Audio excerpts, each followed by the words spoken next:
नमस्कार, मैं विश्वास राय आपका स्वागत करता हूं टारगेट विद विश्वास राय चैनल में।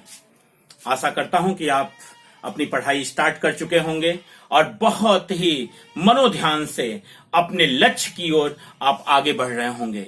और यकीन मानिएगा, जीत उसी की होती है जो लक्ष्य पर केंद्रित होता है, जो लक्ष्य से भटकाव पे आता है, वहां पर संदेह आता है, क्योंकि जहां संकल्प होते हैं वहां विकल्प नहीं होते, क्योंकि संकल्प और विकल्प दोनों एक दूसरे के विलोम हैं। तो आज आपने पहला वीडियो देखा राष्ट्रपति के ऊपर, जहां हमने उसके सारे क्रियाकलापों की चर्चा कर ली। वो किस तरह से निर्वाचक मंडल में आता है, क्या उसकी योग्यता होती है, किस तरीके से उसका चुनाव होता है, कौन कौन से रीतियां होती हैं चुनाव की, किस तरीके से वो हटाया जाता है। आज हम बच्चों राष्ट्रपति की शक्तियां, इन पर हम विचार करने वाले हैं। तो राष्ट्रपति की शक्तियों पर विचार करते समय पहला अनुच्छेद जो मैं लेना चाहूंगा आपके समक्ष, याद रखिएगा, नोट जरूर बनाइएगा इनका, क्योंकि सिर्फ वीडियो देख के यदि रुक जाते हैं और नोट नहीं बनाते हैं तो इस वीडियो का कोई मतलब नहीं रह जाएगा और मेरे परिश्रम का कोई मतलब नहीं रह जाएगा। मैं आपसे पैसे नहीं वसूल रहा हूं, ऐसा नहीं है कि मैं पेड कोर्स चला रहा हूं। ये निःशुल्क वीडियो आपके पास जा रहे हैं और आशा करूंगा कि इसका लाभ आप जरूर उठाएंगे। तो बच्चों याद रखिएगा, अनुच्छेद 53 जो है वो कहता है कि राष्ट्रपति जो होता है, संघ की समस्त कार्यपालिका की शक्ति राष्ट्रपति में निहित होती है। संघ की समस्त कार्यपालिका की शक्ति, संघ की समस्त कार्यपालिका की शक्ति, संघ की समस्त कार्यपालिका की शक्ति राष्ट्रपति में निहित होती है। कार्यपालिका की शक्ति राष्ट्रपति में निहित होती है। तो राष्ट्रपति में निहित होती है बच्चों, तो आप क्लियर हैं कि जो भी कार्य सरकार करेगी वो राष्ट्रपति के का नाम लेकर ही करेगी। बिना राष्ट्रपति के नाम लिए वो कार्य नहीं कर सकती है। यानी इसका मतलब साफ हुआ कि, और इसके कार्य के लिए चीज और याद रखिएगा, अनुच्छेद 74 को, जो कि इसके मंत्री परिषद के गठन की व्यवस्था करता है, कि राष्ट्रपति की सहायता के लिए एक मंत्री परिषद होगी जिसका प्रधान प्रधानमंत्री होगा। याद रखिएगा बच्चों, अनुच्छेद 74 कहता है, जब संविधान का निर्माण हुआ तो वो कह रहा था राष्ट्रपति की सलाह के लिए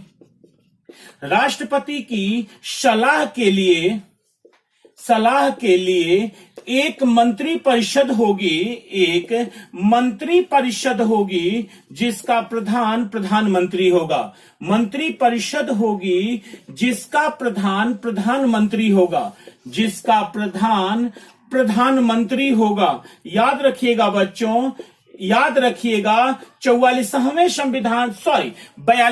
संविधान संशोधन 1976 के तहत अनुच्छेद 74 में थोड़ा सा परिवर्तन किया गया। 42 अमेंडमेंट एक्ट 1976, 42वां संविधान संशोधन 1976, 42वां संविधान संशोधन 1976, संविधान संशोधन 1976 के द्वारा ये कहा गया कि राष्ट्रपति मंत्री परिषद की सलाह पर कार्य करेगा। राष्ट्रपति मंत्री परिषद की सलाह पर, राष्ट्रपति मंत्री परिषद की सलाह पर कार्य करेगा।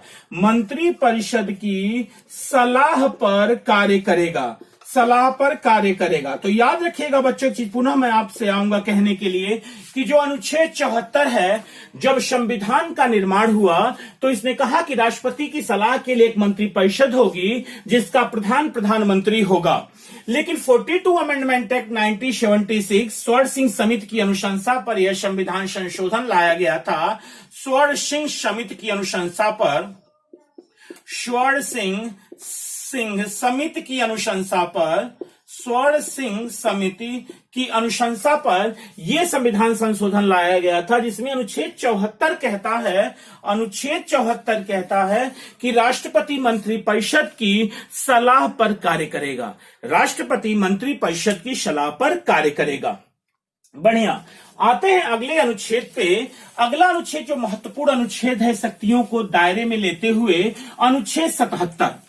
बच्चों याद रखिएगा, अनुच्छेद 77, अनुच्छेद 77, अनुच्छेद 77 कहता है कि भारत सरकार के समस्त कार्यपालिका कृत राष्ट्रपति के नाम से किए जाएंगे। भारत सरकार के, याद रखिएगा, भारत सरकार के समस्त कार्यपालिका समस्त कार्यपालिका कृत्य राष्ट्रपति के नाम से किए जाएंगे। राष्ट्रपति के नाम से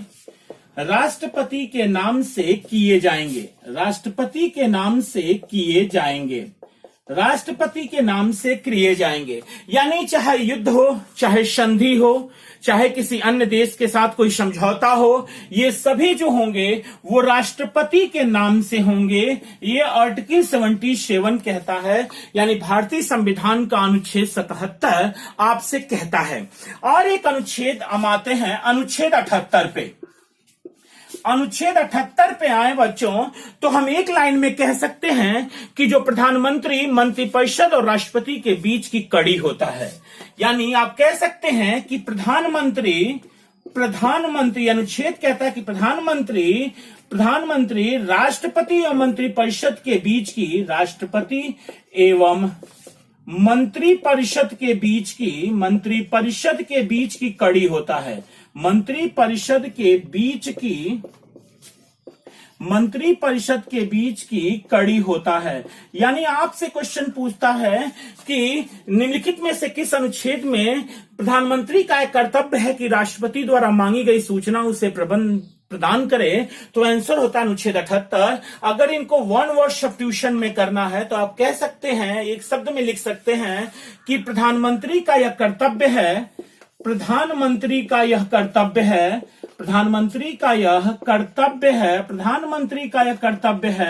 कि राष्ट्रपति द्वारा मांगी गई सूचना उसे प्रदान करे। राष्ट्रपति द्वारा मांगी गई सूचना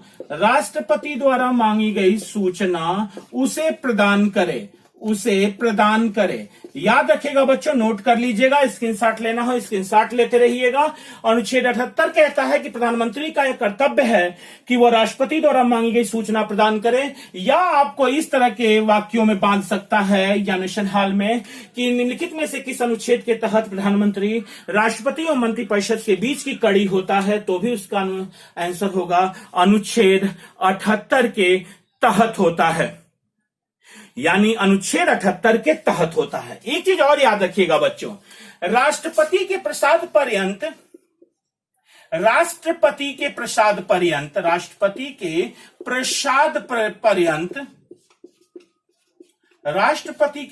पर्यंत ये 3 पद होते हैं जो राष्ट्रपति के प्रसाद पर्यंत पद धारण करते हैं। प्रधानमंत्री एवं अन्य मंत्री, पहला। दूसरा है राज्यों के राज्यपाल,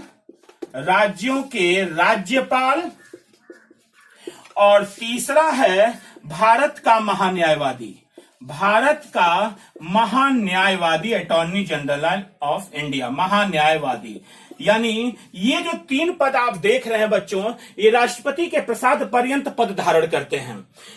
याद रखिएगा, राष्ट्रपति क्वेश्चन पूछता है निम्नलिखित में से कौन सा पद राष्ट्रपति के प्रसाद पर्यंत पद धारण करते हैं, कौन से पद? तो प्रधानमंत्री राष्ट्रपति के प्रसाद पर्यंत पद धारण करता है, राज्यों के राज्यपाल राष्ट्रपति के प्रसाद पर्यंत पद धारण करते हैं, और भारत का महान्यायवादी राष्ट्रपति के प्रसाद पर्यंत पद धारण करता है। राष्ट्रपति के प्रसाद पर्यंत पद धारण करता है। स्क्रीनशॉट आप ले सकते हैं।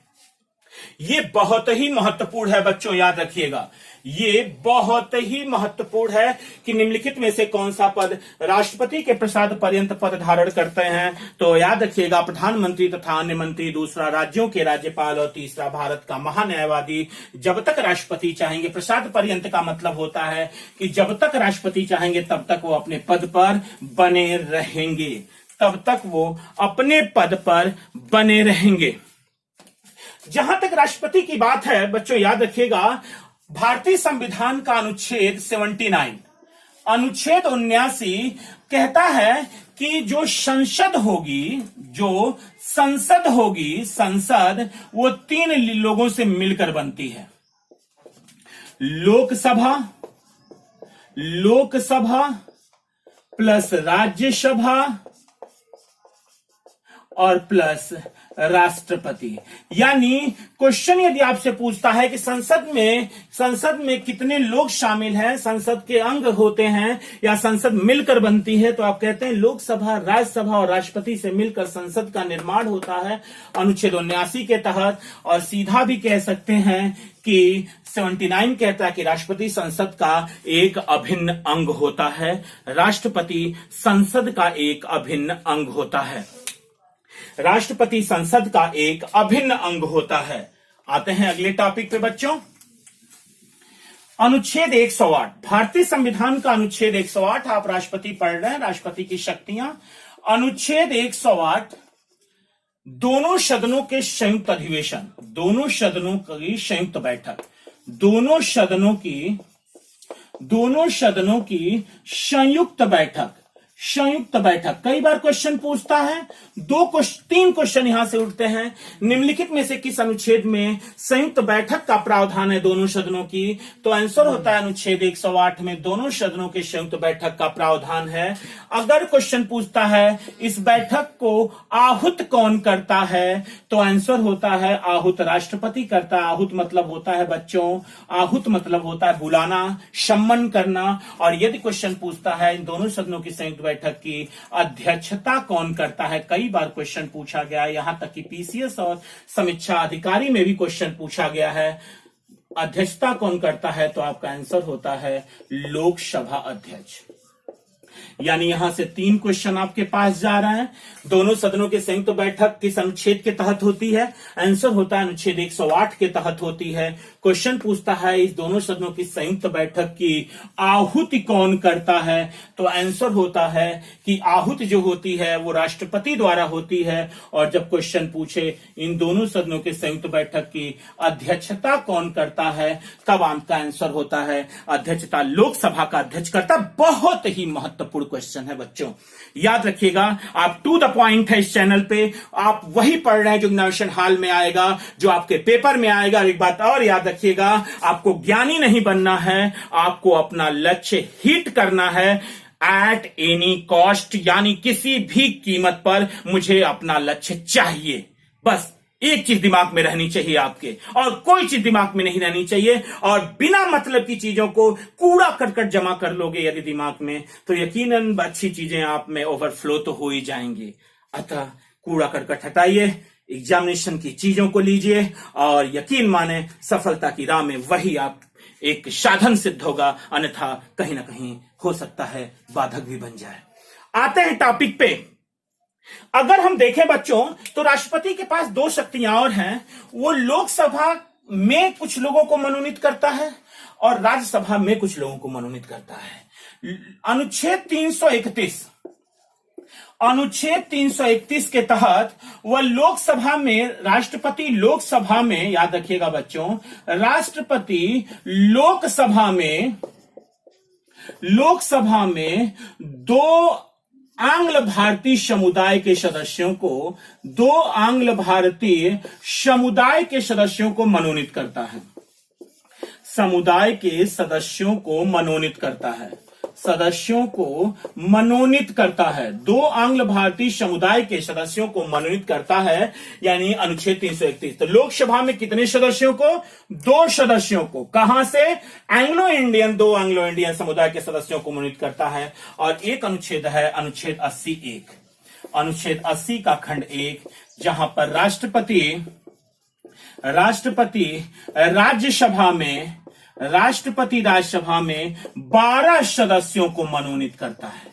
12 सदस्यों को मनोनीत करता है, 12 सदस्यों को मनोनीत करता है। समाज सेवा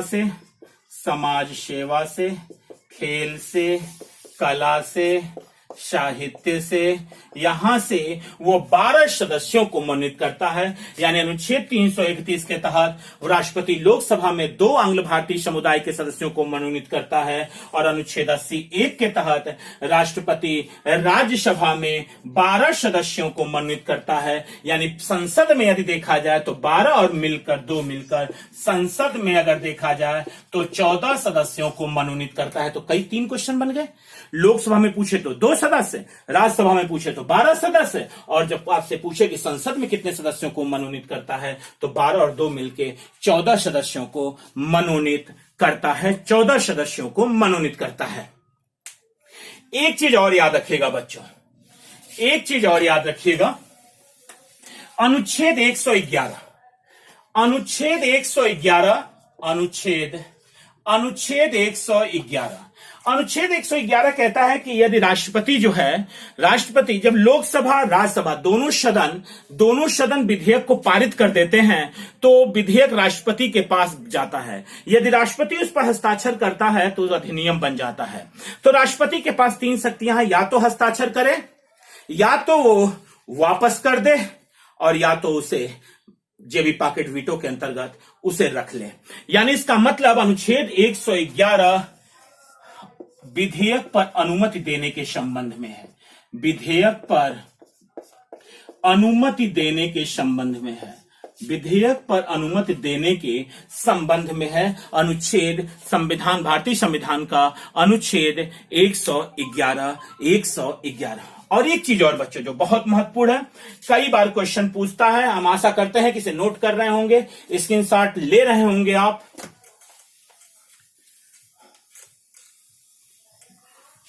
अनुच्छेद 123, अनुच्छेद 123, अनुच्छेद 123 जो है बच्चों, वो राष्ट्रपति को अध्यादेश जारी करने की शक्ति देता है, राष्ट्रपति को अध्यादेश जारी करने की शक्ति देता है, राष्ट्रपति को अध्यादेश जारी करने की शक्ति, अध्यादेश जारी करने की शक्ति। और एक बात और याद रखिएगा बच्चों, पुनः मैं आपसे कहूंगा कि ये जो राष्ट्रपति को अध्यादेश जारी करने की शक्ति है, ये अधिकार कहां से मिलता है, तो ये अधिकार, अध्यादेश का अधिकार 1935 के भारत सरकार अधिनियम से मिलता है।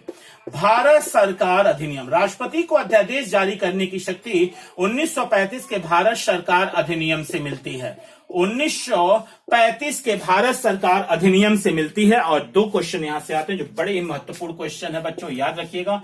पहला तो यही है कि कितने समय तक वैध रहता है, तो 6 माह तक वैध रहता है, 6 माह तक वैध रहता है। यदि 6 माह के अंदर दोनों सदन इसे पारित नहीं करते हैं तो ये स्वतः समाप्त हो जाता है, और यदि 6 माह के अंदर इसे दोनों सदन पारित कर देते हैं तो यह अधिनियम में बदल जाता है। और दूसरा, सदन की प्रथम बैठक से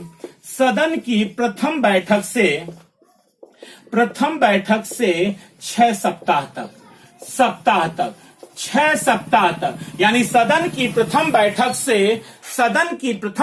से 6 सप्ताह तक। यानी अगर आपसे ये क्वेश्चन पूछता है कि राष्ट्रपति द्वारा जारी अध्यादेश कितने समय तक वैध में रहता है, तो आपका आंसर होता है 6 माह तक वैध रहता है। और यदि आपसे क्वेश्चन पूछता है सदन की प्रथम बैठक से कितने समय तक वैध रहता है, तो आपका आंसर होता है 6 सप्ताह तक वैध रहता है। यानी दोनों विकल्प हो सकते हैं। अब आपको देखना है कि प्रश्न हमसे क्या पूछ रहा है। सीधा प्रश्न पूछ रहा है कि अध्यादेश कितने समय तक परिवर्तित रहता है, या क्वेश्चन पूछ रहा है सदन की बैठक से कितने समय तक परिवर्तित रहता है। यदि सीधा क्वेश्चन पूछ रहा है कितने समय तक परिवर्तित रहता है, तब तो 6 माह तक परिवर्तित रहता है। लेकिन यदि क्वेश्चन ये पूछ रहा है सदन की प्रथम बैठक से कितने समय तक परिवर्तित रहता है, तो आपका आंसर 6 सप्ताह तक परिवर्तित रहता है। और अध्यादेश लाने का कारण क्या होता है बच्चों, तो याद रखिएगा, कारण एक ही कारण है, यदि कोई एक सदन सत्र में ना हो, यदि कोई एक सदन सत्र में ना हो तो राष्ट्रपति अध्यादेश ला सकता है, अध्यादेश जारी कर सकता है। बढ़िया, आते हैं टॉपिक पे। हमें आशा है कि आप इसे समझ गए होंगे। अगले पे आते हैं। एक अनुच्छेद है, अनुच्छेद 72 बच्चों, अनुच्छेद 72 है क्षमादान की शक्ति।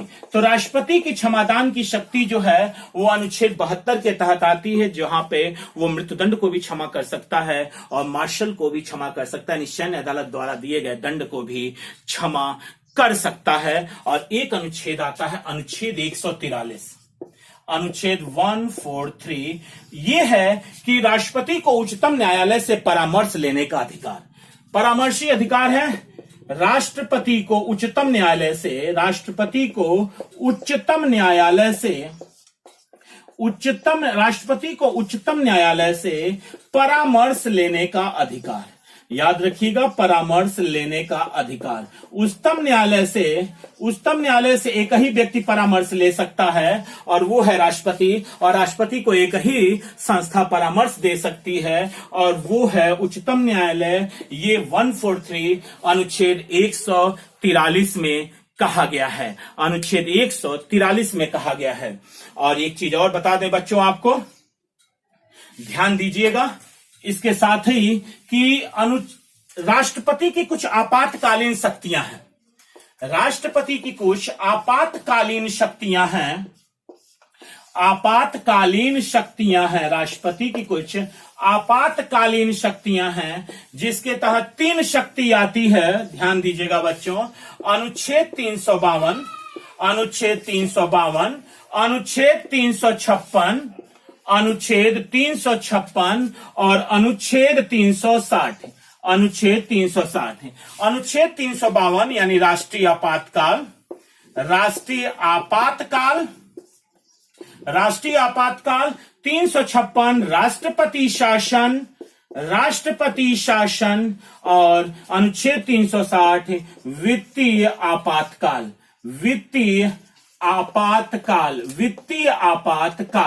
बच्चों याद रखिएगा, राष्ट्रीय आपातकाल 3 परिस्थितियों में होता है। फर्स्ट, युद्ध, दूसरा बाह्य आक्रमण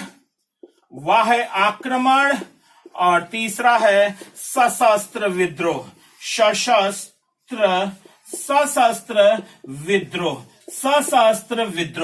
यानी युद्ध है, बाह्य आक्रमण है और सशस्त्र विद्रोह है। इसके तहत राष्ट्रीय आपातकाल लगाए जाते हैं। याद रखिएगा बच्चों, 44वें संविधान संशोधन 1978 के तहत, 44वें संविधान संशोधन 1978 के तहत यहां पर आंतरिक अशांति शब्द था, आज वर्तमान में सशस्त्र विद्रोह हुआ है। राष्ट्रपति शासन याद रखिएगा, हम पढ़ाएंगे आपातकालीन शक्तियां, एक अलग वीडियो बनाएंगे जो कि आपातकाल पे ही बनेगा। आज हम राष्ट्रपति द्वारा शक्तियों को केवल देख लेते हैं। जब संवैधानिक तंत्र विफल हो जाए, जब संवैधानिक तंत्र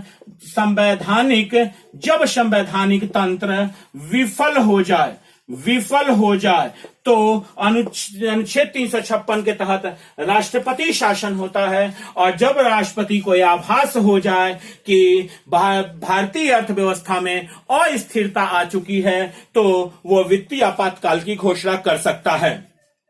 3 ही बार राष्ट्रपति आपातकाल लगा है बच्चों, एक 1962, एक 1971 और एक 1975, यानी 3 बार केवल राष्ट्रीय आपातकाल लगा है। जब हमने चीन के साथ युद्ध लड़ा, पाकिस्तान के साथ युद्ध लड़ा, 1975 में आंतरिक अशांति के साथ हमने युद्ध ना लड़ा, लेकिन आंतरिक अशांति के आधार पर हमने राष्ट्रीय आपातकाल की घोषणा कर दी है। जब संवैधानिक तंत्र विफल हो जाता है और वित्तीय आपातकाल की घोषणा, ये भी आपातकालीन शक्तियों के अंतर्गत लाया जाता है। तो ये रहा राष्ट्रपति पर आपने पूरी बहस कर ली है, राष्ट्रपति की शक्तियों को आपने देख लिया।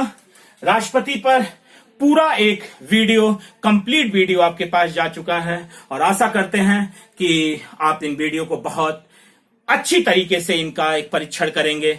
और इसके साथ ही अब इस वीडियो को यहीं समाप्त करते हैं। अगले वीडियो के साथ पुनः मिलेंगे, तब तक के लिए जय हिंद।